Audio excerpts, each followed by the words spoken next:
हाँ तो स्टूडेंट्स ये रहा आपका स्किल असेसमेंट एक्सरसाइज 4.1। अब ये स्किल असेसमेंट है तो यहाँ पे उसने थोड़ा सा ना हमें घुमाया हुआ है, लेकिन हम घूमने वाले नहीं है क्योंकि हम लोग जो है लोगों को घुमा देते हैं, खुद कभी नहीं घूमते। यही हमारा रूल है ना, तो चले आए क्योंकि आप मैथ ब्रांड के साथ हैं तो मैथ ब्रांड आपको घूमने नहीं देगा। देखो वो कह रहा है कि a system has a transfer function G of s. देखें अब इसने हमें वो शेप में नहीं दिया डायग्राम में जैसे इसने एग्जाम्पल में दिया था, बस हमें ट्रांसफर फंक्शन दे दिया। ठीक है चलें ठीक है जी, जी ऑफ एस हमें दिया गया हुआ है। ओके हम लिख लेते हैं G of s is equal to 10 into. अब इस क्वेश्चन के अंदर भी बच्चों में चलें आपको बता देता हूँ एक जीरोस के बारे में और पोल्स के बारे में, अदरवाइज मैं बताता नहीं हूँ। मैंने आपको कहना था कमेंट सेक्शन में बताएं क्योंकि इसके ऊपर लेक्चर दे चुका हूँ ऑलरेडी और पूछा भी। ये आपके क्वेश्चन का हिस्सा नहीं है ये जो मैं पोल्स और जीरोस पूछ रहा हूँ, क्योंकि ये नेक्स्ट आगे जाके आपके काम आएंगे, लेकिन आपको पता होना चाहिए यार, जब मैंने बता दिया तो आपको पता होना चाहिए बच्चों। असल में जीरोस एस की वो वाली वैल्यूज हैं जो हमारे ट्रांसफर फंक्शन का रिजल्ट जीरो ला रही हो। ठीक है एस की वो वाली वैल्यू और एस की वो वाली वैल्यू जो पुट करने से हमें आंसर में यानी कि ट्रांसफर फंक्शन के आंसर में इन्फिनिटी मिल रहा हो, वो हमारे पोल्स होते हैं। अब देखो अगर मैं एस की वैल्यू -1 पुट करता हूं तो देखो बटे में आ जाएगा -1 + 0, यानी यहां पे 0 बनेगा और 0 मल्टीप्लाई होने की वजह से बटे में टोटल 0 बन जाएगा। ऊपर चाहे कोई भी नंबर बन जाए एस की वैल्यू -1 पुट करने से, लेकिन something divided by 0 in mathematics we now that it is called undefined value, यानी कि जीरो किसी भी टर्म को डिवाइड करता रहेगा, आंसर आ ही नहीं सकेगा, अनडिफाइंड होगा, यानी कि हम उसको डिफाइन कर ही नहीं सकते, तो इन्फिनिटी आएगा। और अगर आपके ट्रांसफर फंक्शन का जवाब इन्फिनिटी आता है ना बच्चों, तो वो आपका पोल कहलाएगा, यानी कि उस पॉइंट पे आपको पोल मिलेगा। तो यहाँ पे आपको जो पोल मिल रहा है वो देखो मैं पी से मेंशन कर रहा हूँ, पोल हमें कहाँ कहाँ मिल रहा है। देखो अगर मैं इसकी वैल्यू -1 पुट करता हूँ तब भी पोल मिलता है, अगर मैं -7 की वैल्यू पुट करूँ तब भी इन्फिनिटी बनेगा, अगर -8 पुट करूं तब भी बनेगा, -10 पुट करूं तब भी बनेगा, यानी ये टोटल 4 पोल्स हैं आपके इस यानी कि ट्रांसफर फंक्शन में। ठीक है और उसके बाद अगर मैं बात करता हूं जीरोस की, z से प्रेजेंट कर रहा हूं। ठीक है तो यहां पे देखो जीरोस का मतलब होता है आपके ट्रांसफर फंक्शन का रिजल्ट 0 आ जाना। तो देखो बच्चों अगर ऊपर 0 आ जाना तो बटे में अगर 0 को किसी भी टर्म से डिवाइड करो तो आंसर में 0 ही मिलता है। अगर मैं s की वैल्यू यहां पे -4 पुट कर देता हूं तो देखो ऊपर आ जाएगा -4 + 4, यानी ये 0 हो जाएगा और पूरी टर्म को 0 कर देगा, नीचे चाहे कुछ भी बने तो 0 divided by something is also called 0, तो हमारा रिजल्ट 0 आएगा। यानी कि हमें 0 कब मिलेगा, जब मैं इसकी वैल्यू -4 पुट करता हूं, और कब मिलेगा जब -6 पुट करता हूं। तो यानी दो वैल्यूज हैं, अगर मैं -4 पुट करूं तब भी आंसर 0 मिलेगा, अगर -6 पुट किया तब भी आंसर 0 मिलेगा। तो इस तरह से इनको पहचाना जाता है। ठीक है काफी लंबा हो गया, चौड़ा इस पे बात हो गई है, लेकिन देखें मैंने एक्सप्लेन कर दिया। अब आगे बात करते हैं, वो देखें वो कह रहा है कि the output C of T by inspection आपने बतानी है और इन जनरल फॉर्म, यानी कि इसको भी आपने सॉल्व नहीं करना।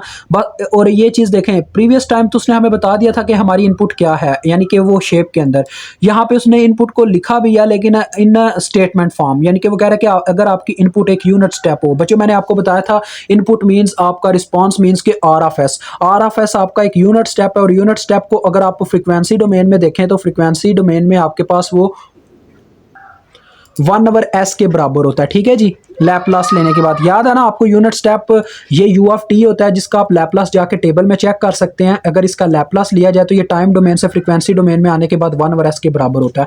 तो ये आपके आर ऑफ एस की वैल्यू है। अब आपने सी ऑफ टी निकालना तो पहले तो आपको पता होना चाहिए जी ऑफ एस बराबर होता है सी ऑफ एस और आर ऑफ एस के। ठीक है तो ये आ गया। ठीक है which is equal to 10 into s+4 s+6 divided by s+1 s+7 s+8 और s+10। ठीक है बच्चों अब ये आपके बुक वाले ने हो सकता है बाय इंस्पेक्शन डायरेक्ट लिख दिया हो, यानी कि वो जो फॉर्म आती है सी ऑफ टी की। ठीक है लेकिन अगर आपको कोई इशू आता है ना, क्योंकि कुछ बच्चों के माइंड में ये सेटअप इतना क्लियर नहीं होता कि वो डायरेक्ट इक्वेशन लिख सकें और कुछ तो गलत लिख जाते हैं, इसी वजह से आप कोशिश कीजिएगा जब बाय इंस्पेक्शन आए तो आपने ये सारा रफ अमल में करना है। मैं आपको बताता हूँ आपने क्या करना है।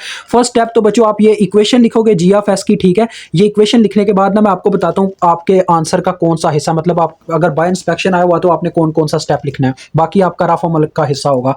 ये फर्स्ट स्टेप लिखना है। ठीक है उसके बाद आर ऑफ एस आपके पास 1/s के बराबर है, ये मैं आपको समझा रहा हूं, जरा देखें ये मैंने आपको आगे भी समझाया। देखो बच्चों सी ऑफ एस यहां पे जब मैं आर ऑफ एस की वैल्यू पुट कर दूंगा तो क्या होगा, सी ऑफ एस के साथ 1 है और बटे में है आर ऑफ एस की वैल्यू जो कि 1/s, और बटे का बटा उलट के आपको पता ऊपर चला जाता है तो ये बराबर होगा एस यहां पे जब ये एस आ जाएगा तो s into C of s ऐसे आ जाएगा ना, तो मुझे तो सी ऑफ एस ही चाहिए इस साइड पे, तो मैं एस को दूसरी साइड पे ले जाऊंगा और उधर जाकर वो डिवाइड हो जाएगा। तो ये फॉर्म ऐसे बन जाएगी कुछ, C of s is equal to 10 into s+4 s plus 6 और बटे में आ जाएगा एस, ये वाला एस जो इसके साथ था मल्टीप्लाई हो रहा था, ठीक है, और बाकी वाली सारी टर्म्स। अब ये सेकंड स्टेप आपने ये लिखना है उसके बाद, यानी क्वेश्चन के अंदर। उसके बाद बच्चों आपका नेक्स्ट स्टेप होगा क्या, आपने ले लेना है इसका Laplace transform, inverse Laplace transform, जिससे ये चला जाएगा टाइम डोमेन में सी ऑफ टी में। और ये चीज़ मैंने प्रीवियस में भी आपके सामने डिफाइन की थी कि बच्चों जो 1/s होता है वो तो आपको समझ आ गया यू ऑफ टी के बराबर होता है, ठीक है, ये तो मैंने आपको यहाँ पे लिख के बता दिया है।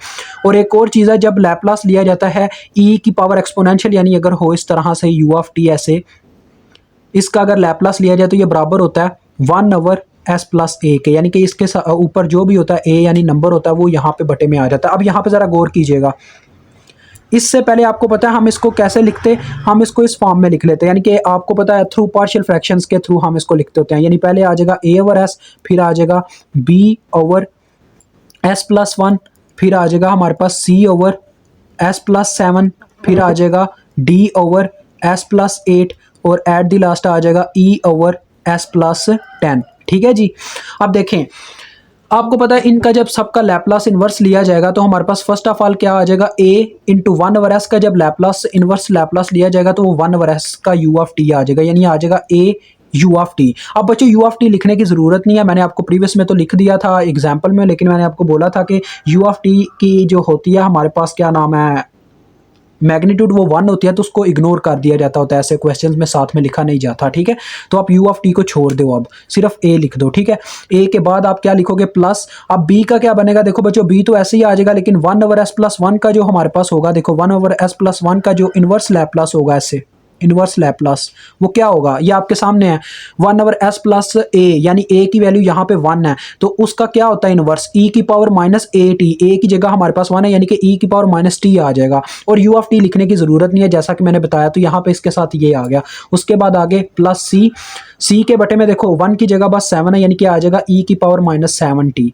और इसी तरह से d की वैल्यू के साथ क्या है जी, बटे में 8 है, तो यानी आ जाएगा -8t।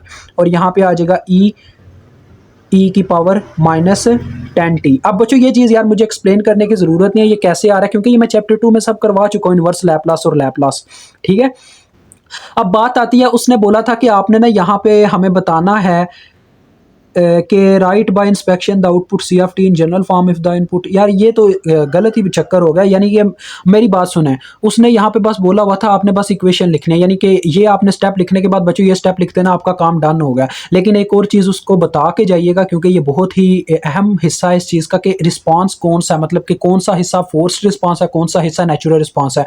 अब देखें, ये जो आपका ट्रांसफर फंक्शन था ये आपका, यानी कि वो ये ऐसे ही है जैसे आपका फैन अभी ऑफ पड़ा हुआ है, यानी आपने उसका जो स्विच है वो ऑफ है, तो वो जो नेचर में एग्जिस्ट कर रहा है वो उसका नेचुरल रिस्पांस है, यानी कि नेचर उस पर इस तरह से इफेक्ट कर रहा है कि उसको चलने नहीं दे रहा। जब हवा चलेगी तो वो घूमने लग पड़ेगा, जब कह लें कि वैसी हवा नहीं चल रही, किसी क्लोज जगह पे है, तो वो नहीं चलेगा, ठीक है। नेचर उस पर इफेक्ट कर रही है, यानी कि कुदरत के लिहाज से उसका मतलब कि रिएक्शन है, तो that is it's natural response. तो देखें नेचुरल रिस्पांस बच्चों, नेचुरल रिस्पांस मतलब कि वो चीज़ है जब तक मैं उसको कोई इनपुट नहीं दे रहा, यानी कि करंट नहीं दे रहा, तो वो इतना पार्ट बनता है। देखो अगर मैं, यानी कि इनपुट मीन्स मैंने RFS, यानी RFS ही हमारी इनपुट थी, जैसा कि मैंने आपको यहाँ पे एक्सप्लेन किया था कि इनपुट मीन्स RFS जो कि यूनिट स्टेप थी। यूनिट स्टेप यानी जब हमने दिया तो इसके बटे में S क्रिएट हुआ, S क्रिएट होने से A/S आया, A/S का इनवर्स लेने से हमारे पास सिर्फ A मिल रहा है, यानी कि ये तो हमारा एक अलग ही हिस्सा है। इतने हिस्से की बात करूं तो ये ऑलरेडी नेचर की वजह से एग्जिस्ट कर रहा था, जिसे हम बोलेंगे नेचुरल रिस्पांस, ठीक है। उसके बाद ये जो बच्चों फर्स्ट वाला हिस्सा है ना जो इसमें जनरेट हुआ है हमारी इक्वेशन के अंदर, that is called forced response. यानी कि मैंने अपने फैन को इलेक्ट्रिसिटी भेजी और उसको फोर्स किया कि भाई तू फ्लो कर, करंट यानी कि नेचर के खिलाफ चल, यानी कि तू चलना स्टार्ट कर, that is called forced response. जो कोई चीज़ बच्चों आपकी जनरेट होती है ना by giving input to a system, that is called your forced response, ठीक है। और जो बगैर इनपुट दिए सिस्टम कर रहा है वो उस सिस्टम का नेचुरल रिस्पांस है, ठीक है जी। तो मुझे उम्मीद आपको इसकी भी समझ आ गई होगी। अभी तक के लिए इतना ही। खुदा हाफिज़। जिनको समझ आई है वो लाजमी कमेंट सेक्शन में यार बता के जाइएगा, मुझे पता चले कि मेरी मेहनत का कोई सिला भी मुझे मिल रहा है या मैं वैसे ही बस बोलता जा रहा हूँ और बस हवाओं में मेरी आवाज़ जा रही है।